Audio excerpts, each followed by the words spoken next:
So, Noah, how are you? First of I'm, all, where are you? I'm doing as well as I can. I'm in upstate New York. Okay. Life is pretty good out in the countryside. It's not so good in the cities, so I think it's lucky that I live up here.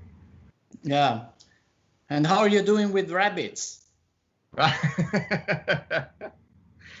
Thanks for the question. I really appreciate that. Yeah. It's Oh, gotten we really appreciate your video message. Yes. it's gotten a little colder, so luckily it's not such an issue anymore. They don't, I think they're into hibernation maybe. Okay. Yeah. So, who's gonna shoot the first question? You or me, Max? Be my guest. I knew it. So, Noah, first of all, I saw the movie, and I have to say bravo because it's. I mean, I was amazed by how it's a small film, but I mean, the confection is impeccable. The direction of the actors, the main character is fantastic. I mean, I didn't know him, and it was a revelation.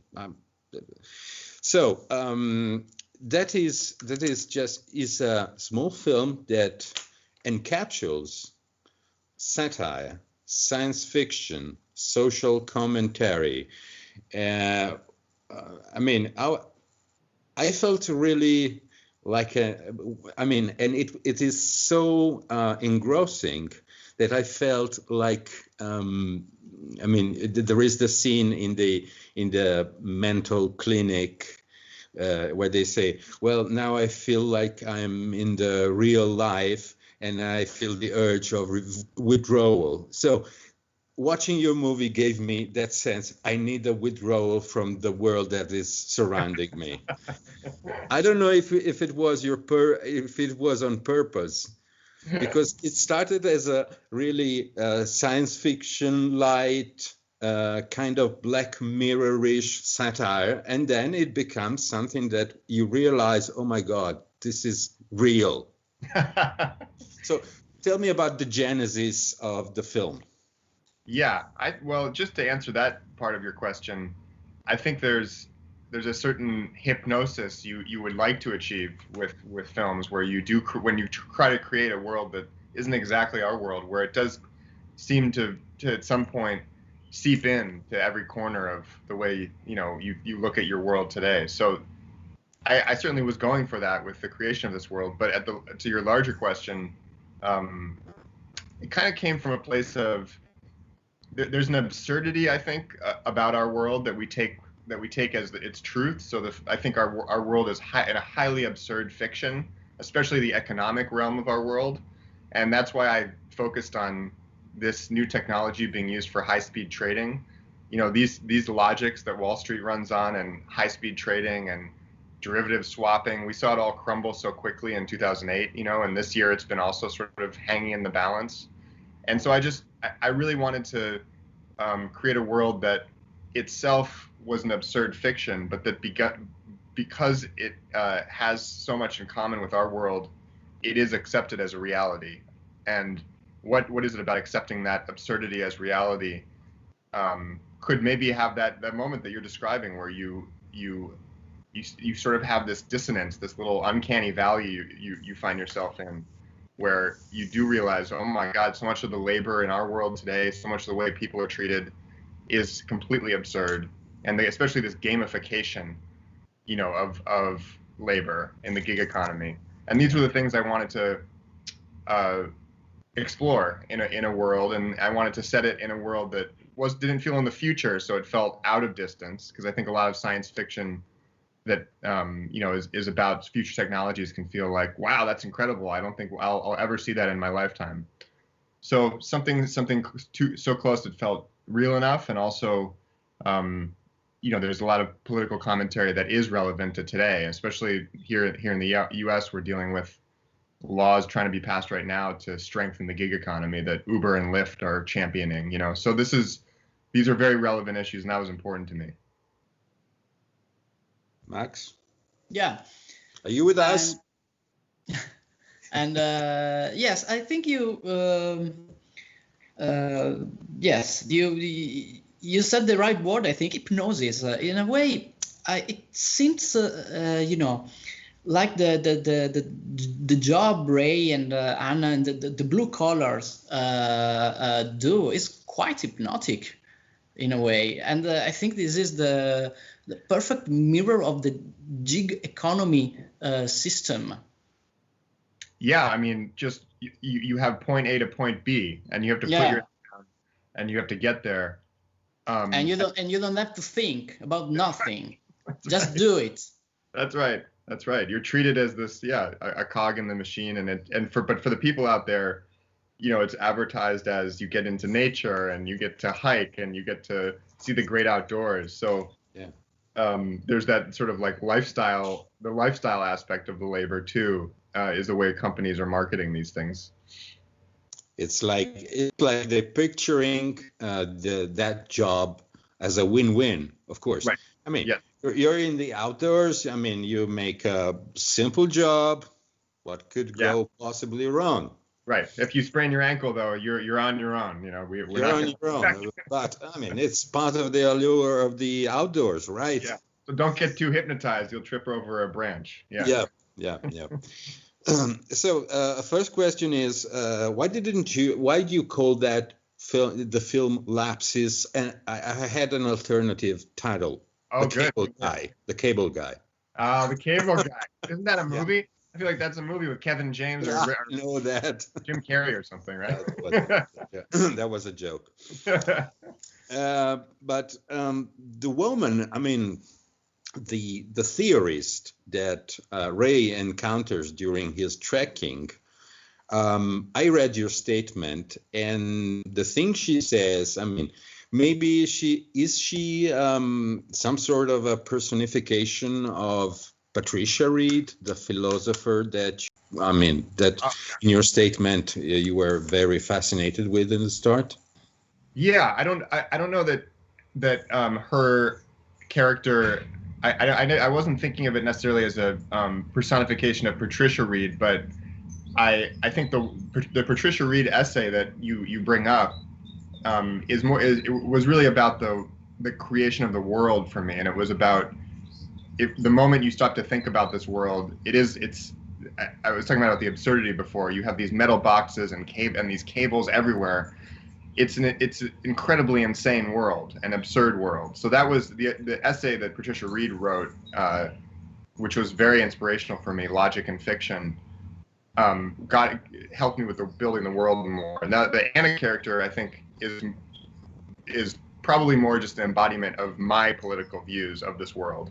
And although I think we all have a bit of these characters mixed inside of us sometimes, I can also sympathize with the rugged individualism that Ray brings out there. And he says, I'm just working as hard as everyone else, and doesn't really acknowledge the head start that he got.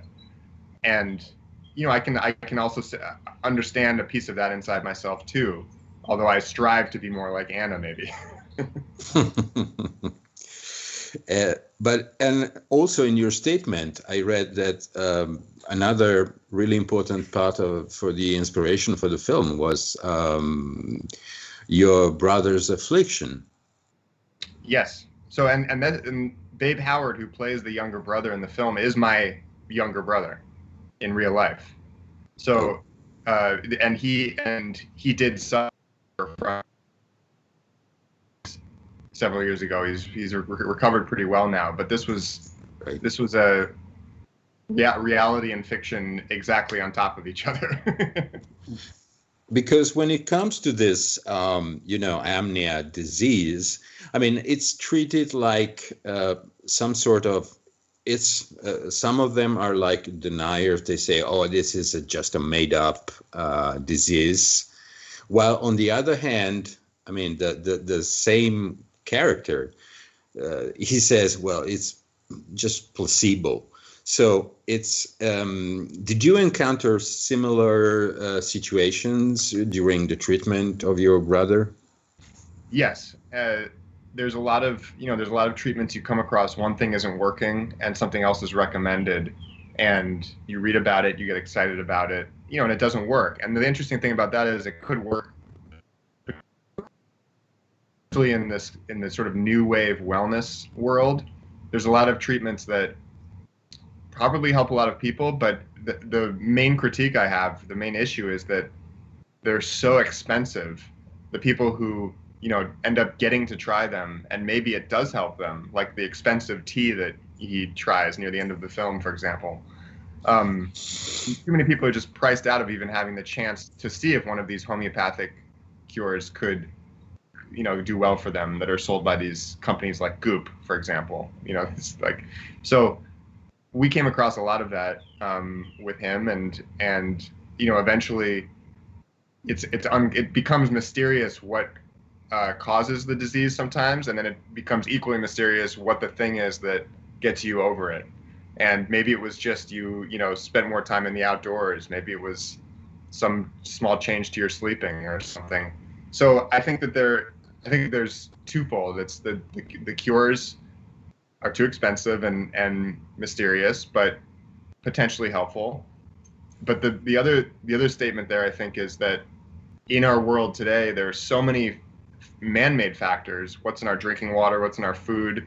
What signals are in the air? That the constellation of factors for chronic diseases and many other just sort of small afflictions has become very mysterious. And the rise in autism, the rise in other sorts of neurodegenerative diseases, where are these exactly coming from? And you can find yourself starting to verge into conspiracy thinking on some of these issues, right? And I think there's some of that in the film, and we sort of we entered, Ray is someone who might be drawn into some of those theories, especially about the waves emitted by these cubes.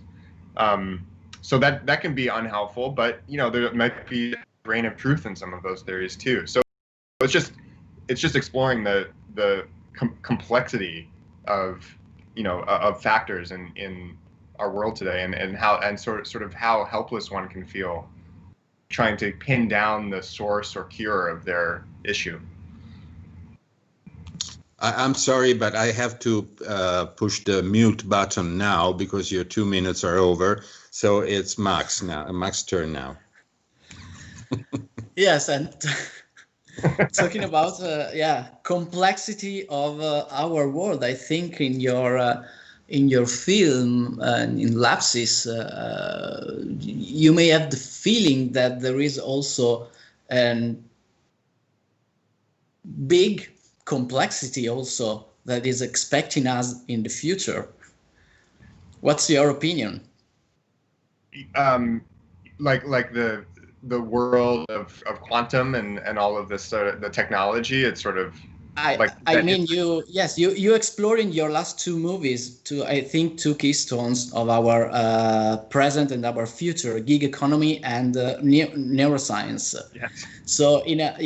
So I think that in Lapsis I didn't see in Silico, and we're really looking forward to seeing it. Yeah. And it could be also a good film for our 2021 lineup, I believe. And but I felt a sort of a pessimistic view on the future.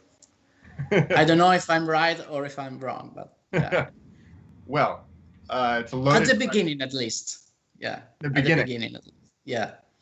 Yeah, I think that the hope is that the journey of the film, at least to a small degree, models the way in which people coming together could be a potential solution to allay some of that cynicism, and the cynicism of perhaps the opening passages, or just sort of the helplessness of it that Ray feels as someone like in the, our hero in Hitchhiker's Guide to the Galaxy, for example, was something I was thinking about, who kind of wakes up and finds this tractor, about to bulldoze his home. Someone who just feels like the world has passed them by and feels helpless in the face of technology. That was the thought, but I did want to arrive, hopefully, at a place where you can feel like the film is saying that people coming together to work together in the face of these complex threats could be a potential solution. And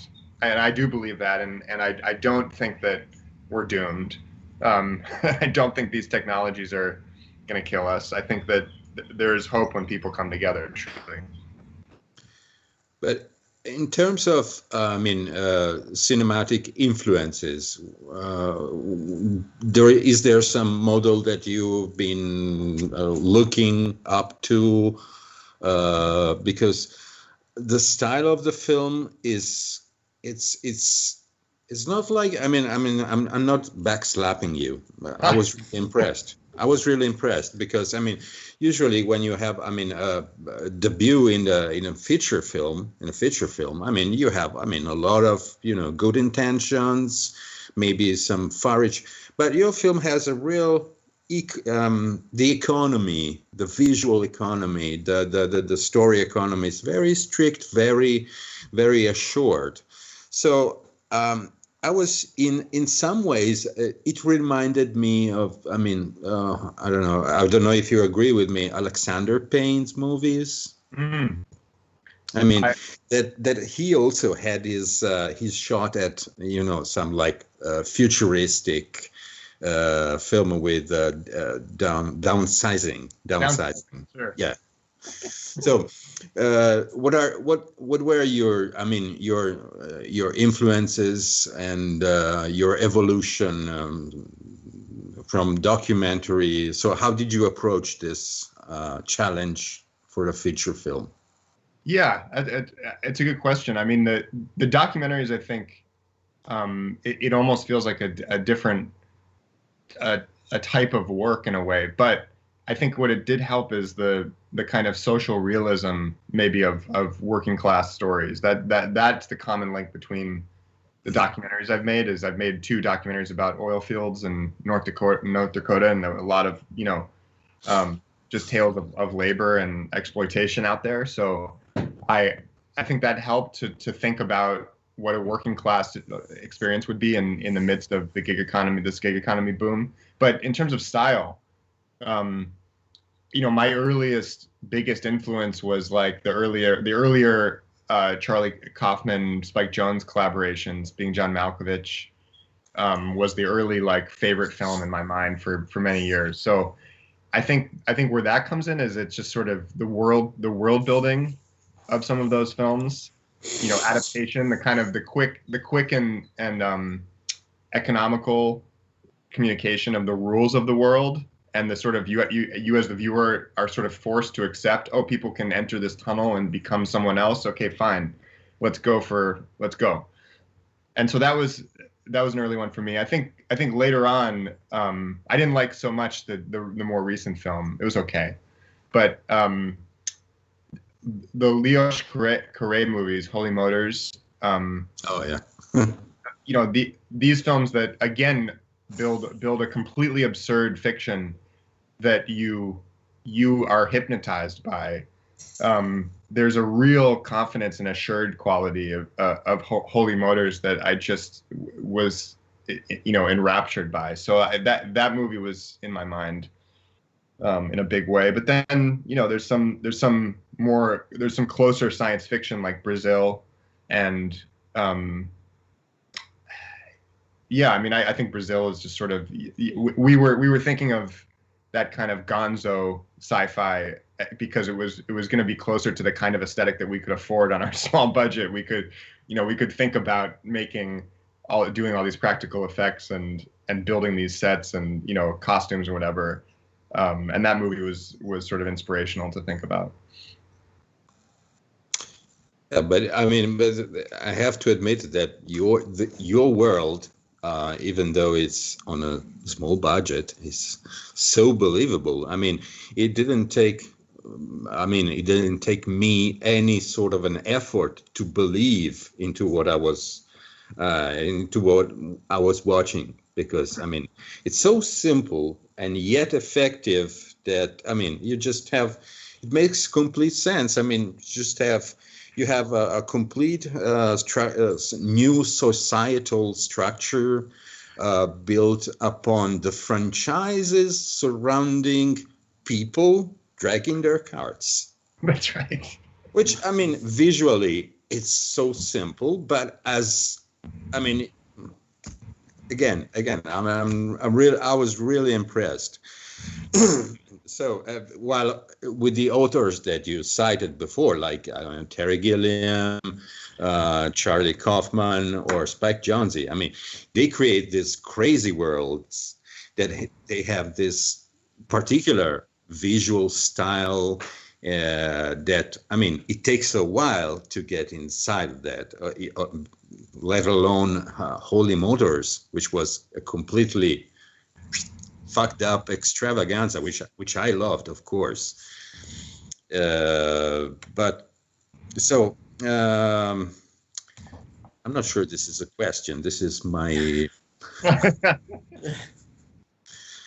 Max. I need a question. So Noah, if you have a question for Lorenzo, feel free. No. So we may say in the end that probably the mission of independent sci-fi, I wouldn't say low budget sci-fi, let's say independent sci-fi, is to talk about our present while showcasing our near future. Am I right in your opinion? Yeah, you are right. I don't even think that it's necessary to talk about the future. I never describe this film as the future, although people do, and that's fine.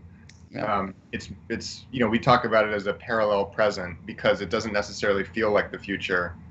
Everything is kind of fucked up, and the technology feels like it might even be from the 90s, like the computer he has, and you know, the kind of retro aesthetics. So sci-fi can, you know, I think it can be present sci-fi, and doesn't necessarily always have to fit into the future. Yeah, I totally agree with you. And something, I mean, this one thing that I found hilarious was, I mean, how the quantum computers, I mean, basically holidays. So and that was another stroke of genius, I'd say, especially when he asked the couple. And so, well, and she says, well, even the Jewish New Year has been changed. Yeah. No, is that because they worship the moon? So do you think that is plausible? Because now we have just simply the internet hour. Yes. Which is complete, I mean, which we take for granted. Yes. Do you think there's going to be some further, I mean, unification of like in quantum? Can you see it? I mean, I see you as a good some seer of the future. So I'm asking you. I do think that quantum computing is there's going to be a reset.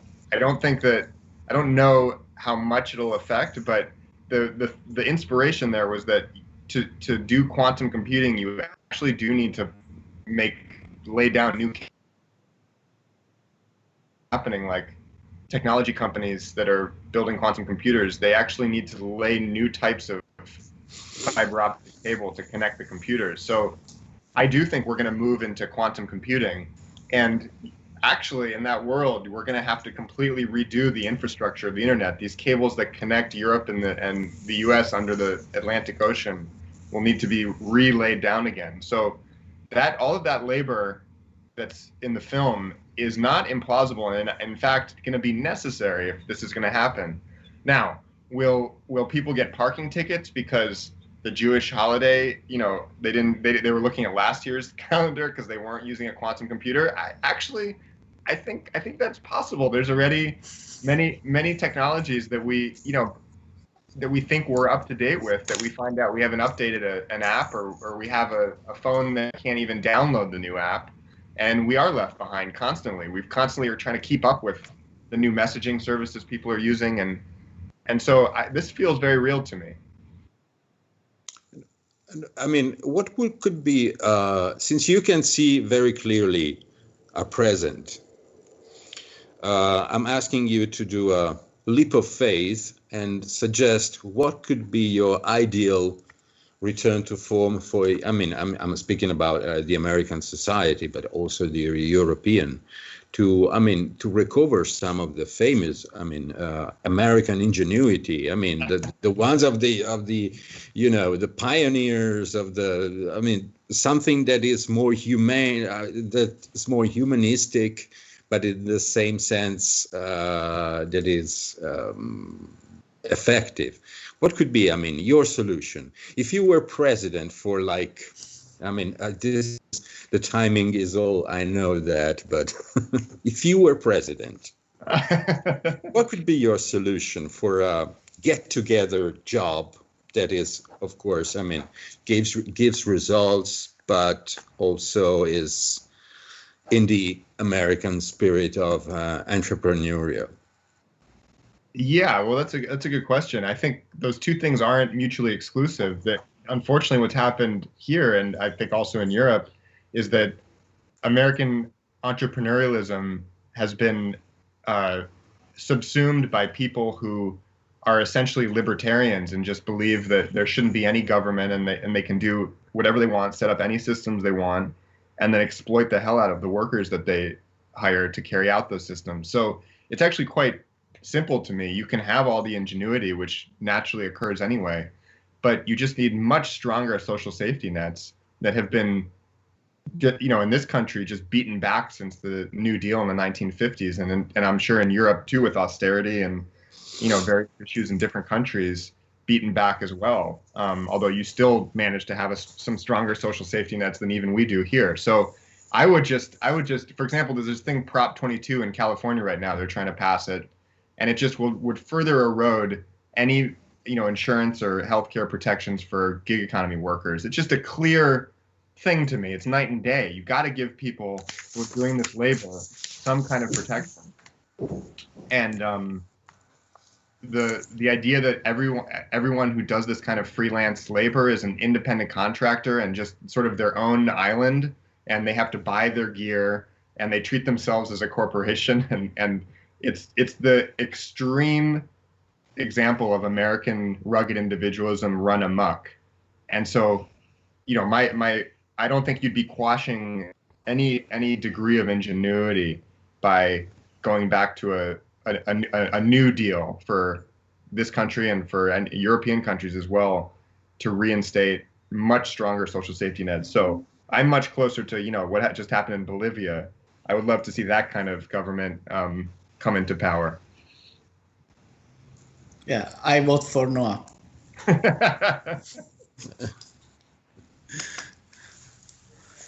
For sure. Yeah. Yeah, for sure. Yep. Okay. Yeah. I vote for Noah. Yeah. Have we asked anything? Everything? I think so. It's really nice to talk to you guys, but it's more than half an hour. Yeah. Really? I wish I could have been there, and it's such us too. It's such that I can't visit your festival. So sad. It's so sad. Yeah, me too. I've been reminded that maybe my presence will be announced. I'm right now. I am like the victim of the withdrawal syndrome here, because I chose to live here in the Austrian mountains. Wow. Yeah. So you've decided to withdraw and listen. Yes. So I'm 100% in line with that feeling, and I feel a lot like Ray because I'm like, oh my God, this is too much. This is too much. I want to see the open spaces. The outdoors, but without cables. Yes. So here I'm able to see them. Well, the company of the cows is, it's funny to a certain extent, but yeah. It's magical. Yeah, it's that place that Trump says, well, look at Austria. They all live in the forests. This is the branch of my tree. He's enamored by your European forests. What the hell? What's so good about your forests? Noah, it's been a real pleasure speaking with you, and you I'm sure that I'm seeing the future, that you're gonna have some really important endorsement in your future. Oh, thank you. I hope it'll bring me back to Trieste. I really hope to come to the festival. Of course. About it. Our door is always open, and just let's hope that this world won't fall down in the meantime, and maybe next year we can welcome you in Trieste with your new documentary. Yeah, I'd love for you to see it. So fingers. Yeah. And okay. You have not withdrawn. You're in the mix still, Maks? Sorry? Yes. Where are you right now? Yeah, he's in Trieste. I'm Trieste, yes. Oh, okay. So you haven't withdrawn. You're still No. at base camp. No, not yet. Still fighting in the trenches. I mean, he's yeah. First line, yeah. Good. Okay, so thank you so much, Noah. Thank you so much. It was really a pleasure to talk to you, and thank you also for your film and for having accepted our invitation, and of course, good luck for the asteroid competition. Good. Thank you so much. Fingers crossed. okay. Yes, fingers crossed. Okay. All right. So, bye-bye. Bye-bye. Bye. Ciao.